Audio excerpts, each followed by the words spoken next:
Hi hello my dear friends. ఈరోజు ఈ వీడియోలో మొత్తము గ్రూప్ వన్ సంబంధించినటువంటి అపాయింట్మెంట్ లెటర్స్ ఎప్పుడు ఇస్తారో అనేసి ముఖ్యమంత్రి రేవంత్ రెడ్డి గారు ఒక మహాత్మా గాంధీ జ్యోతిరావు పూలే ప్రజాభవన్లో జరిగినటువంటి రాజీవ్ గాంధీ అభయహస్తం చెక్కుల పంపిణీ కార్యక్రమంలో సీఎం గారు మనకు ఒక ఇన్ఫర్మేషన్ అయితే ఇవ్వడం జరిగిందండి. ఇక్కడ ఇన్ఫర్మేషన్ తెలుసుకునే ముందు ఇంకా మా ఛానల్ ఎవరైనా సబ్స్క్రైబ్ చేసుకోకపోతే సబ్స్క్రైబ్ చేసుకోండి ఫ్రెండ్స్. ఇక్కడ మార్చి 31లోగా గ్రూప్ వన్ నియామకాలు పూర్తి చేస్తామనేసి ఇక్కడ మనకు చెప్పడం జరిగిందనమాట. అదేవిధంగా ఏడాదిలోనే 55,143 ఉద్యోగాలు ఇచ్చామనేసి మనకు ఇక్కడ చెప్పడం జరిగింది.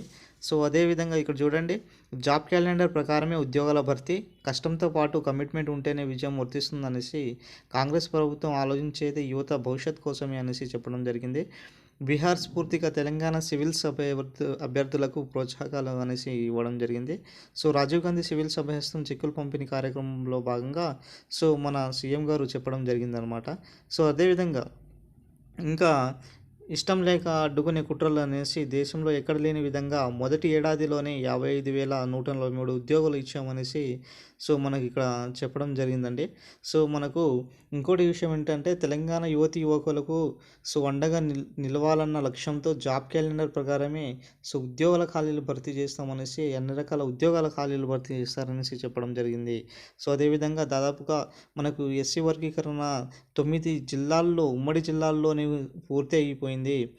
మిగతా జిల్లాల్లో పూర్తి అయిపోయిన తర్వాత రిజర్వేషన్ అమలుతో మనకు కొలువులు అనేది మనకు జాబ్ క్యాలెండర్ ద్వారా ఇవ్వడం జరుగుతుందనేసి చెప్పడం జరిగింది. ఇక్కడ ఇంకోటి విషయం ఏంటిదంటే గతంలో మనకు చాలా కేసులు గ్రూప్ వన్ మీద వేశారు కదా. మనకు హైకోర్టులో కూడా తుది తీర్పు అయితే ఇవ్వడం జరిగింది. అన్ని కేసులు కొట్టివేశాయి. చిక్కులు ముడులు విప్పి ఉద్యోగాలు ఇస్తున్నామనేసి ఇక్కడ మనకు చెప్పడం జరిగింది. మార్చి చివరి నాటికి ఇక్కడ గ్రూప్ వన్ ఖాళీల భర్తీ అనేది జరుగుతుందనేసి చెప్పడం జరిగింది. ఇక్కడ మనకు స్పష్టంగా తెలుసుకున్నాం. అదేవిధంగా డిప్యూటీ సీఎం గారు కూడా సింగరేణిలో రాజకీయాలు వాడుకోము అనేసి ఇక్కడ చెప్పడం జరిగింది.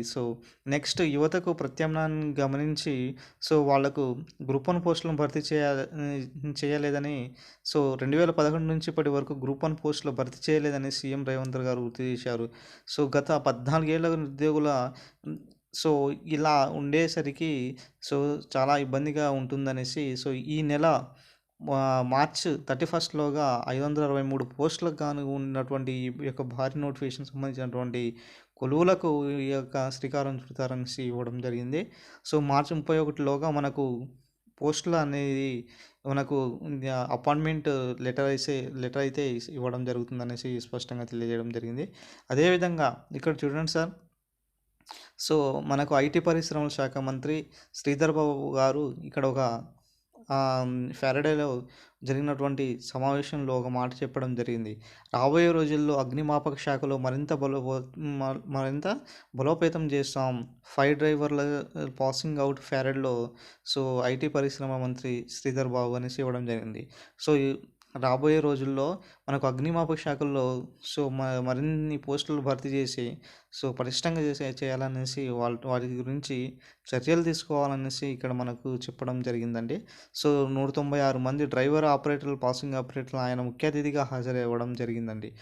ఇది మనకి ఈరోజు వచ్చినటువంటి వార్తాపత్రికల్లో వచ్చినటువంటి ముఖ్యమైన అప్డేట్ ఫ్రెండ్స్. ఇప్పటికైతే మనకైతే ఒక క్లారిటీ అయితే రావడం జరిగింది.